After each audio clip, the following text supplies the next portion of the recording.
My dear friends, आज सुबह सुबह उठा और एक खबर देखने को मिली।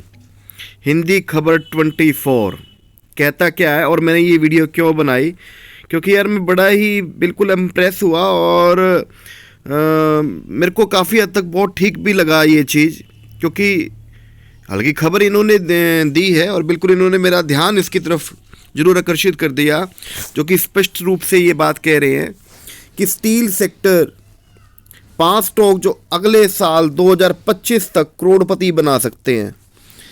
तो भाई देख लेते हैं ये क्या कहना चाहते हैं, कौन से ऐसे स्टॉक्स हैं जो अगले 5 साल तक ऐसे स्टील सेक्टर के अंदर, और इसका कारण क्या है। भाई चारों तरफ जो है इंफ्रास्ट्रक्चर चल रही है, ठीक है। इंफ्रास्ट्रक्चर बिल्कुल ठीक तरीके से ऐसे ग्रो कर रहा है, और जब इंफ्रास्ट्रक्चर ग्रो कर रहा होता है तो डेफिनेटली स्टील का उसके अंदर महत्वपूर्ण एक योगदान होने लगा है। अगर घरों के अंदर भी देखें तो स्टील का जो है ना, हम जो बालकनी के अंदर जो या फिर अपनी जो सीढ़ियाँ हैं उनके अंदर भी स्टील, आजकल किचन के अंदर देखो वहाँ भी स्टील, और इवन अगर हम जिस भी गवर्नमेंट बिल्डिंग के अंदर जाते हैं या अदर कहीं पर भी जाते हैं, या कोई भी रेलवे के इंफ्रास्ट्रक्चर है या दाएं बाएं कहीं पर भी हैं, स्टील सेक्टर डेफिनेटली इस टाइम पर बूम कर रहा है। कोई इसके अंदर दो राय नहीं, क्योंकि आगे आने वाले टाइम के अंदर काफ़ी बूम भी करेगा जिस प्रकार सरकार की योजनाएं हैं। तो जान लेते हैं ये क्या क्या कह रहे हैं। स्टील सेक्टर के 5 ये स्टॉक जो अगले 2025 तक आपको करोड़पति बना सकते हैं, तो जिक्र कर लेते हैं। सबसे पहला अगर हम स्टॉक इसके अंदर से देखें तो इन्होंने नाम लिया है, ये सरकारी कंपनी है स्टील अथॉरिटी ऑफ इंडिया लिमिटेड, सेल।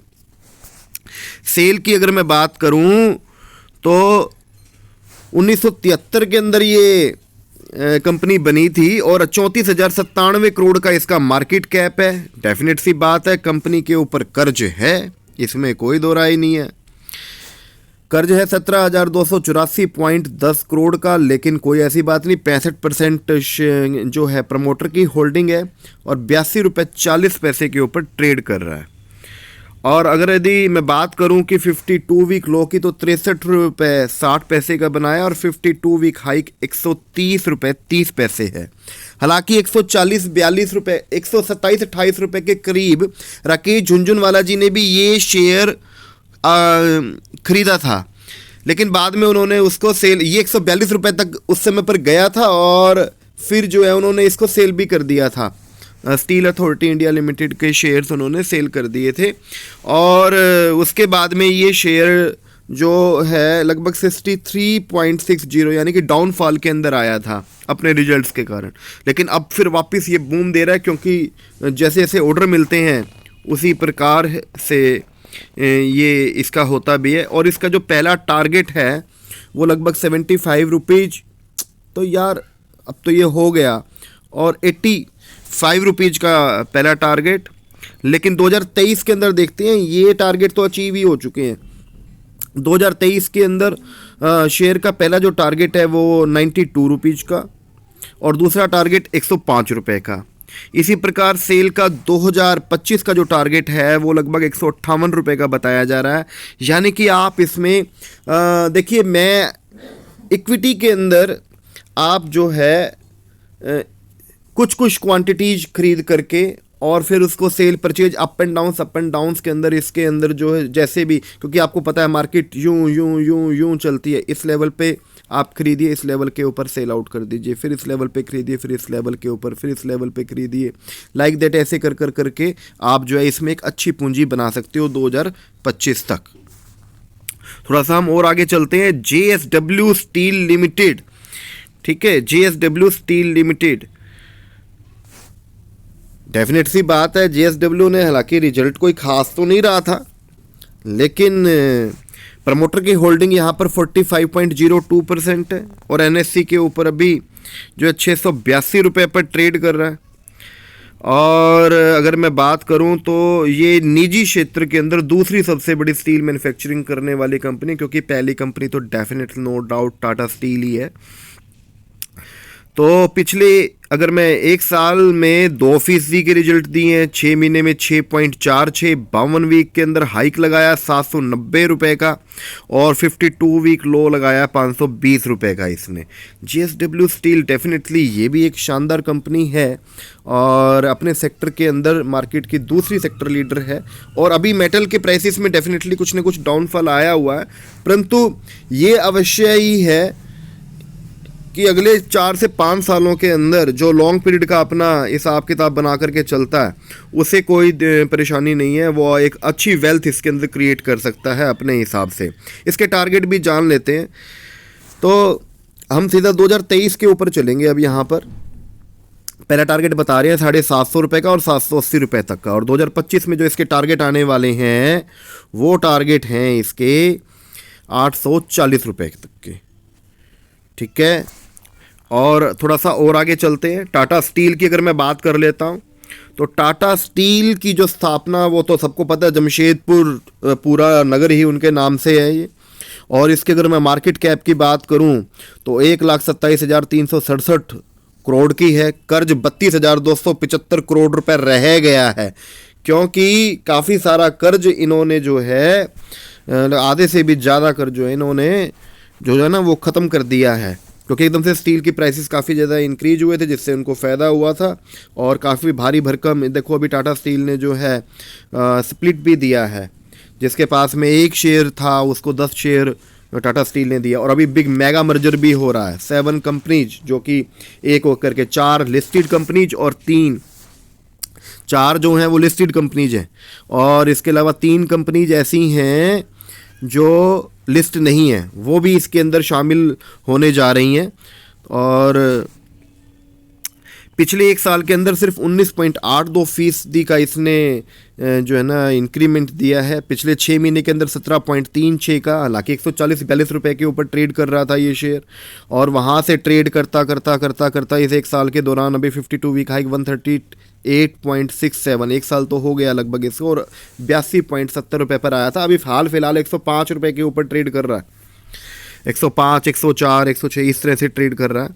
तो शेयर का जो पहला टारगेट है वो 130 रुपये का है। बहुत सारे फर्म्स ऐसे इसके अंदर आ रही, क्योंकि मेगा मर्जर जो इसके अंदर आ रहा है उसका लाभ निवेशकों को ज़रूर मिलेगा। और 130 रुपये का जो ये टारगेट यहाँ पर दे रहे हैं, और 150 रुपये का सेकंड टारगेट। तो बिल्कुल मैं इससे सहमत हूँ। बाकी रिसर्च आपने अपनी भी करनी है, और ये तो जो इन्होंने जो न्यूज़ निकाली बिल्कुल उस न्यूज़ के अकॉर्डिंगली मैं आपको ये चीज़ बता रहा हूँ। और देखो पहला शेयर 180 रुपये का, दूसरा फिर जो है 225 रुपये का इसका टारगेट दिया है 2023 के अंदर, यानी कि यहाँ से लगभग डबल होने की इसकी पूरी संभावना है 2023 के अंदर। और 2025 तक की अगर यदि मैं बात कर लूँ तो इसके अंदर कितना एक इंक्रीमेंट कह रहे हैं 305 रुपये तक का इंक्रीमेंट, यहाँ से लगभग 3 गुना ये जा सकता है। तो थोड़ा सा जिसको पेशेंस जो भी रखेगा नो डाउट वो यहाँ से अच्छी एक वेल्थ क्रिएट करेगा। इसके बाद हम थोड़ा सा और आगे चलते हैं चौथे स्टॉक के ऊपर। तो चौथा जो स्टॉक है वो है हिंडाल्को इंडस्ट्रीज। 1958 में स्थापना है, 40,000 कर्मचारी यहाँ पर काम कर रहे हैं, 92,674 करोड़ का जो इसका मार्केट कैप है, और कंपनी पर कर्ज है 21,535 करोड़ का। अब मैं आपको बता दूं कि ये जो कंपनी के कर्ज होते हैं ये दिखने के अंदर जो इस तरह से दिखाई दे रहे हैं, वास्तव के अंदर कंपनी की ग्रोथ के अंदर इस पैसे को लगाया जाता है। अगर जिसको 6 या 7% का, जिसको जो है 7%, 8% पर ये चीज़ ली है इन्होंने, और अगर इनको देखो अगले 2 साल के अंदर जैसे टाटा स्टील के बारे में कि ये यहाँ से डबल हो जाएगा, तो डेफिनेटली जो है इसके अंदर जो हिंडाल्को इंडस्ट्रीज है जो, तो ये भी पीछे, स्टील सेक्टर पीछे रहने वाला नहीं है। डेफिनेटली भारत आगे बढ़ रहा है, और उसके अंदर जो स्टील है उसकी एक अहम भूमिका है। और डेफिनेट सी बात है कि इस सेक्टर के अंदर जो ग्रोथ है वो निश्चित ही मुझे लग रही है कि बिल्कुल डेफिनेटली होगा। और हिंडाल्को के अंदर 2000 जो अभी हाल फिलहाल जो है, अगर मैं इसकी बात करूं तो पहला टारगेट इसका 435 रुपये का और 468 रुपये का जो कि हाल फिलहाल जो अभी हम यहाँ पर 2023 की बात करेंगे क्योंकि ये तो लगभग अभी है, तो 545 रुपये के लगभग जो है हिंडाल्को का शेयर, इसका टारगेट बताया जा रहा है 2025 तक ये 718 रुपये तक का हो जाएगा। तो एक अच्छी वेल्थ क्रिएट कर सकता है। अप एंड डाउन्स के अंदर up and downs like that इस तरह से चलेगा, तो अपने हिसाब से ट्रेडिंग करते रहना और एक अच्छी वेल्थ क्रिएट करना। ठीक है, 2 अकाउंट रखने चाहिए, एक तरफ जिधर नीचे जाए वहाँ पर जो है आप परचेजिंग कर लीजिए, और नीचे जाता है वहाँ पर दूसरे अकाउंट के अंदर परचेजिंग कर लीजिए, जब वो पहले को कवर करता है तो वहाँ पर उसको काट दीजिए। अपने हिसाब से इस स्ट्रेटेजी को करते रहिए।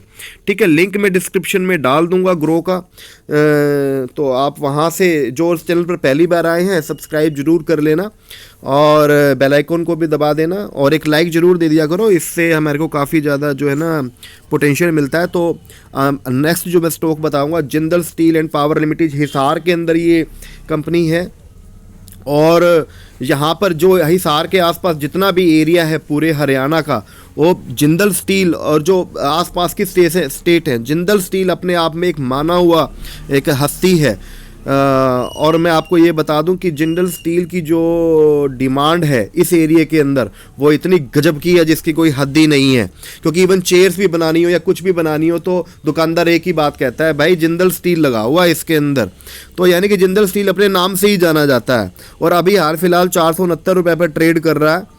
और अगर मैं बात करूं मार्केट कैप की 47,888 करोड़ का है। कर्ज जो है 13,325 का मैंने पहले ही आपको बता दिया कि ये जो कर्ज लिया जाता है ये कर्ज कंपनी की ग्रोथ के अंदर, यानी कि उन्हें पता होता है इस तरह की कंपनीज को कि डेफिनेट सी बात है कि इसके अंदर जो मुनाफा है वो ईजिली आएगा, तो ये कर्ज जो है वास्तव में ये जो है ना मतलब इनके लिए बेटर साबित होता है, क्योंकि रिटर्न यार 6 या 7% के ऊपर अगर दी पैसा मिल रहा है, 8% पर, 9% पे, 10% पे पैसा मिल रहा है, लेकिन जो ग्रोथ आ रही है वो लगभग जो है 70% की आती है, 50% की आती है, 90% की आती है या 100% की रिजल्ट आती है, तो डेफिनेटली तो इस कर्ज को लेने के अंदर कोई दिक्कत नहीं है, ये बेटरमेंट के लिए ही होता है। तो इसका जो 52 वीक लो गया था वो 304 रुपये 20 पैसे का गया था और 52 वीक हाइक की बात कर दूं तो 577 रुपये 80 पैसे। तो ये तो आप देख ही रहे हो, साथ साथ एडवर्टाइज भी चल रही हैं अदर्स की। तो ये जो मैंने बताया है ये खबर निकाली है इन्होंने, हिंदी खबर 24 वालों ने। तो डेफिनेटली अगर दी इस तरह की कोई बात आई है और मैं आपके साथ शेयर करना इसको लाजमी समझा, तो अगर दी आप भी स्टील सेक्टर के अंदर आना चाहते हैं तो जो है अपनी चॉइस अपने हिसाब से देख करके इसके अंदर अपनी रिसर्च करके आप ज़रूर इसमें इन्वेस्ट कीजिए।